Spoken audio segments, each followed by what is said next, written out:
কি গো, কি রান্না বান্না হয়েছে জামাই? ডাঁটা দিয়ে, আলু দিয়ে, বেগুন, মাছ দিয়ে? মাছ দিয়ে ঝোল, হুম।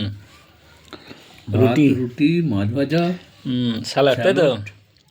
দেখো বন্ধুরা, আজকে রান্না করেছি ডাঁটা দিয়ে, বেগুন আলু দিয়ে, মাছের পেটি দিয়ে তরকারি করেছি। কেমন হয়েছে একটু দেখে জানাবে। আর এখানে অল্প করে ভাত, রুটি আর স্যালাড। বলবেন কেমন হয়েছে।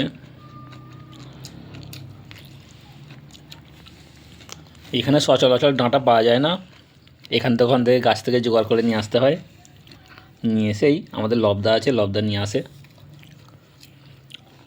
রান্নাবান্না হয়। তো কেমন হয়েছে জামাই, ভালো হয়েছে তো? হেভি হয়েছে। ঠিক আছে বন্ধুরা, গুড নাইট, ভালো থাকবেন।